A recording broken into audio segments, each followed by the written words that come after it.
that. So that's as it's recording. Yeah, so the main topic of this call is public engagement in conservation. Obviously, the previous two calls have focused on quite sort of scientific, the more the delivery of actually conserving wildlife in terms of rewilding and species instructions. But this is almost the other side of the conservation sector in this country, where a lot of engagement work is done. And so that's why I chose it as a topic, and a couple of other people said that they'd be interested in talking a little bit about it as well. And I thought we could start by actually just thinking about why bother engaging people in conservation. I have come across that question asked in that dismissive way in the conservation sector myself, by some other conservation staff and charities who maybe didn't really see the point in engaging people or the need to.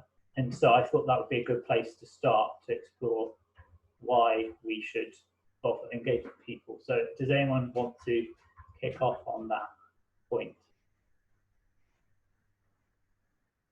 Yeah, Hannah?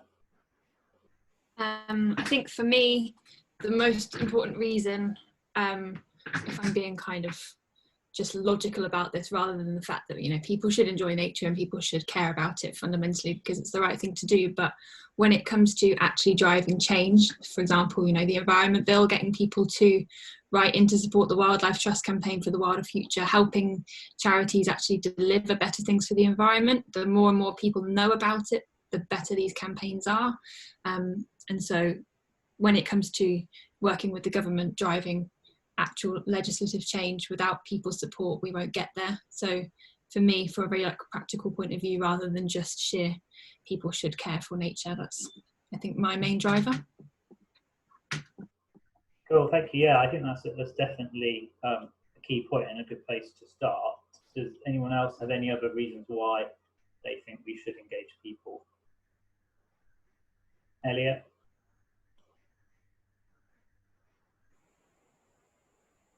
There we go, I'm all muted now. There we go. Yeah, I completely agree with what Hannah said. But I suppose one thing one of my biggest heroes of all time ever is Aldo Leopold. I don't know if anybody's read his the last essay he ever wrote called The Land Ethic. Amazing. But he's talking about how communities or people are only going to value nature when they see it as part of their community, and unless, as long as they perceive it as a sort of a thing, something that they have ownership over and look to exploit particularly, they're never going to have that value. So I think when it comes to engaging people, it's trying to encourage a sense of community, not just your friends and your family and your neighbours. At the moment, it's really for seeing community activities take place across the nation, and it's amazing. But incorporating the environment and wildlife in that perspective of community, that definition of community, I think is absolutely essential for us to move forward as a more sort of cognizant society of understanding how important biodiversity is to our own lives. And until people are sort of perceive community as that sort of thing that is around them, and the wildlife is something that's around them and important to them, we're going to make very little headway in terms of, as you say, policy decisions and just general behaviours that can be devastating to the natural world.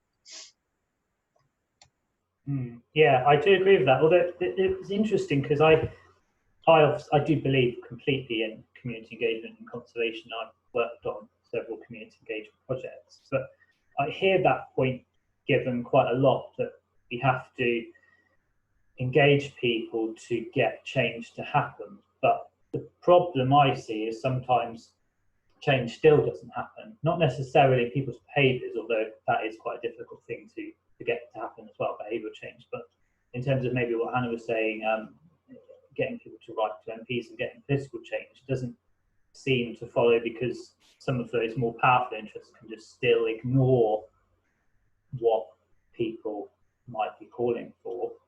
Although obviously that's not necessarily a reason to not engage people, but it doesn't seem to follow in that simplistic way, if you see what I mean. It's not as easy just getting people to believe something and then the change happens.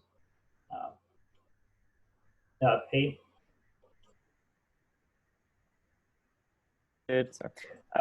Back on mute. On mute rather. But I think that kind of shows how vast a scale you're looking at is. And I think the best example of how public engagement in a conservation issue can translate into change, yet equally how big that needs to be and how relatively little that change might be, is the Blue Planet effect as a case study. That was something where people's attitudes to single-use plastic and how much we use genuinely sort of a change was felt throughout society as a result of one documentary. It's still not been enough to completely overcome this problem, and it is a phenomenal problem. But it's done something. But even then, it took a major budget blue chip naturalist documentary that everyone has seen, not just a small sector of society who watches Spring Watch, which is tiny, to be perfectly honest. This is the whole general public. It's done something, but it's still got a long way to go.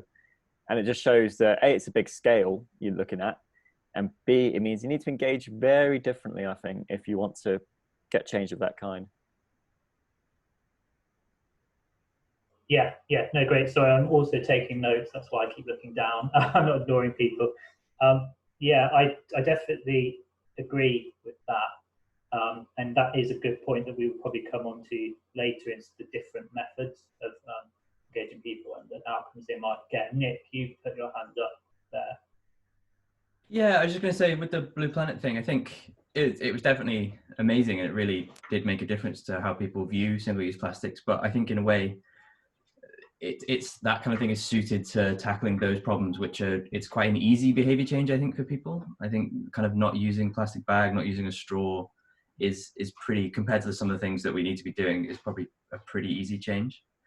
So I have a bit of a thing with nature documentaries where I don't really think they're doing conservation and environmentalism much good, just because I think the way they've worked for the last kind of 20 or 30 years is that they show nature like somewhere else, and kind of there's never any people on them and everything's fine. Kind of, there's some wild nature somewhere. So, and that's where nature is. It isn't what we have on our doorsteps, I think. So yeah, I'm not going to argue that it definitely had a positive impact, but I think those kind of nature documentaries can tackle those kind of sort of easy behavior changes. It's more systemic things, I think, that are more difficult to get at with those. Yeah, and I've seen other people give those criticisms of nature documentaries as well. Did anyone else have anything to comment there? I mean, my feelings are that, because I think the person, this was years ago at the start of my career in conservation, when they said to me, why bother engaging people, they came at it from a reserves management perspective, in that they saw that their reserves team could do all the reserves management themselves. They didn't need volunteers, they didn't need anyone to help them. And they saw a lot of money going into engagement projects in schools and other things that they thought that could be maybe better used to save wildlife and improve things on their reserves, for example, just by going directly to it. But that was before I delivered any conservation community engagement projects myself, and I didn't necessarily believe that point, but it was quite a powerful argument. But then I spent about 3.5 years delivering community engagement projects for a wildlife trust in urban areas, and it completely changed my perspective, because I saw the impact, first of all, that engaging people with wildlife had on the people themselves. So a few of the volunteers I work with had mental health problems, and their mental health dramatically improved in the time that I knew them. Equally, with regards to what you were saying, Jamie, their physical health also improved because they were getting a lot more exercise. But also we did manage to deliver wildlife improvements in an urban area, make the green spaces they had better for wildlife. And I completely think that the two go hand in hand, that you can do the kind of nitty-gritty, sciencey conservation work and bring people on that journey with you. I don't think that they should compete with each other, although I can see obviously how they might for resources, for funding and things like that. But I think it's, and I do think it's essential. I don't think it's essential for all aspects of conservation. There are some things you can do without having to have people involved in a way. but it definitely makes it more powerful if you do bring people with you. Did anyone else put their hands up then? Oh, Elliot, there you go. I suppose, Simon, I couldn't agree with your point anymore. Really, I think I spent for the last 4 or 5 years of my life, similar to yourself, running community-led conservation activities, not just to see the personal improvements that gave to these people who are engaging with a really worthwhile, opening their eyes up to the natural world around them, the psychological and mental and physical well-being that brought, but also the fantastic conservation tool that was. We were able to achieve. We restored 3 nature reserves locally purely through community engagement, which has drastically reduced the costs of what a typical conservation organisation or project would cost if you're trying to achieve the same sort of outcomes. And yeah, so I think as like an actual mobilising empowerment sort of tool that conservation has in its armoury, community can really offer a really, really, really fantastic thing. And I think, yeah, I truly believe anybody can be a conservationist. There will be obviously more sort of professional, really specific things that maybe the average person can't do, but a lot of things anybody can do with a little bit of guidance and a little bit of sort of empowerment and sort of supervision. So yeah, and for example, we're running a water vole project at the moment, and we surveyed an entire river catchment purely with 60 volunteers that we trained. So it cost us, well, and at a high level we surveyed it, and it cost us maybe £4,000 to survey an entire catchment, just because we had 60 people effectively donating their time and following a robust sort of scientific protocol. So it was, and now we're hopefully in a position to release water voles in not too far distant future. So yeah, I think communities are not just for the community's sake, but also the sort of tool it represents can be amazingly powerful. Yeah, no, very, very good. Pete? Yeah, just really sort of agreeing with Elliot's point there, and some into the fact that if you can engage communities, you can potentially get around one of the greatest headaches in conservation, certainly in the UK scene at the moment, which is the short-term nature of the projects. There's too many 2-year fixed term, 5-year fixed term projects which do their thing, they do all their talks and activities and restore bits and pieces there, and then that contract ends and then all the work on that project stops. But if you can really fully engage those communities, and to use the old cliche of giving a man a fish, teaching a man to fish, you can ensure that long-term effort. And the water voles that Elliot's doing is a great example on a national scale as well. Water vole conservation will not work if you don't have communities on the ground keeping that going. Because once you've released your voles, once you've done your initial habitat restoration, once you've got rid of your mink, you've got to ensure the mink don't get back. You've got to ensure that habitat stays suitable for them. You've got to keep an eye on the water voles. Maybe you need to supplement in the future. That can't be done by conservationists who have got a million other things to do and often might be based somewhere else. But if the communities have that bond and attachment to that site and are putting it in for the long haul, then it's going to work much more effectively. And in terms of both habitat restoration and species reintroductions, which you mentioned last week, and I know that Elliot might talk about that as well, these are things which you can potentially get around some of the sort of time and funding issues if you can train communities to do them well.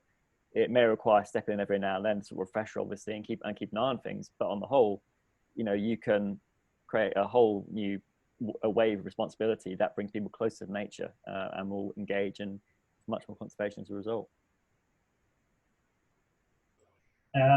This is frustrating. It's just told me I've only got 10 minutes left. It never used to do this.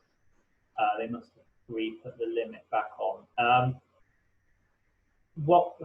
Let's carry on for 10 minutes, and if we want to carry on more, you'll have to rejoin. I'm sorry about that. It didn't do that on my previous calls. The limit had gone. So did anyone have anything to say on that? Or I was going to try and see what Andrew thought about engaging people with farming, and if he had any questions for us. Yeah, thanks, Simon. Yeah, I think it is really interesting because I think, obviously, number one, the farmers, they're going to need the financial support. Not need it, but it's going to be a big driver, which is going to change. It might, they've got countryside stewardship now, but I think moving forward with the elms, obviously no one quite knows what it's going to look like. But if there are you know, they're going to want to do the work, and I've been thinking about it a lot, and the work is there, and you know, that talking what Jamie was saying, physical, mental work, and quite, you know, planting a hedge. Really, it's a very, you're there all day, and you don't need power tools, and it's quite straightforward, but you need the guidance. And I keep thinking how can that be done? But I think it is, the key is to engage with already set up groups. You can't just get an individual and say, come onto the farm and plant a hedge with me. It's you've got to link up, and it has to be the local groups. And I can't see why, with the new payment structure, there can't be payments for that. Obviously, there'll be a payment for hedge planting. I can see that, or hedge laying. And maybe there'll be payments for access and education, which I think there probably will be. And then farmers will be able to, I'm sure they want the work done. So that's kind of my view. I think it's really exciting, but it's linking up with groups that are already sort of organised and already doing the work.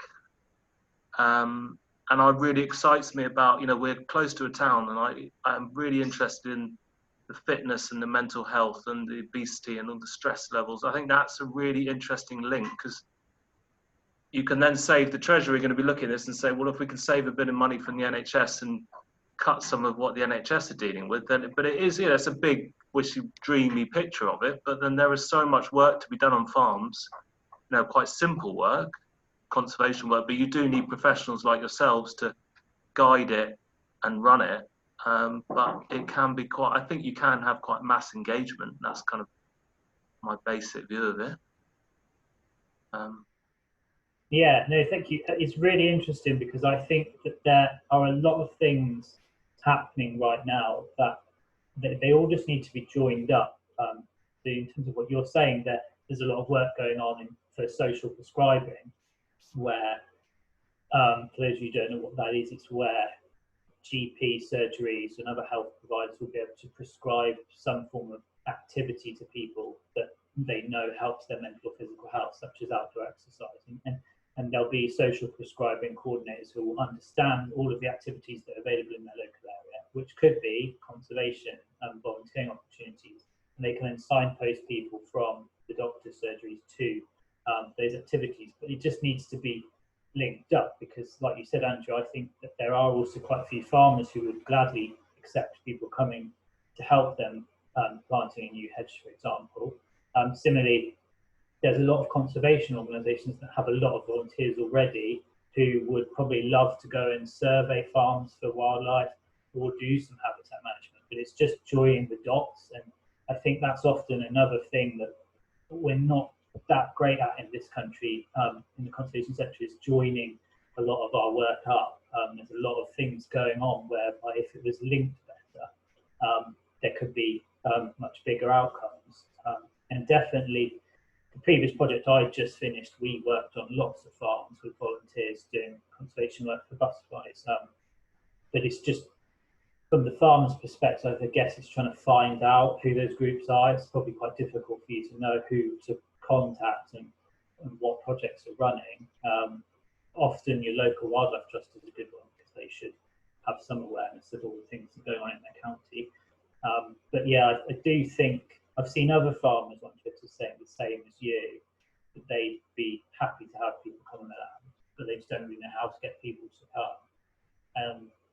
And equally, in the rewilding call, we talked about how there is actually a growing movement of people under the banner of rewilding who are quite interested in getting more involved in environmental things in this country, and I've seen it at events. And I think those people, if they were correctly signposted, they might be willing to volunteer on their local farms.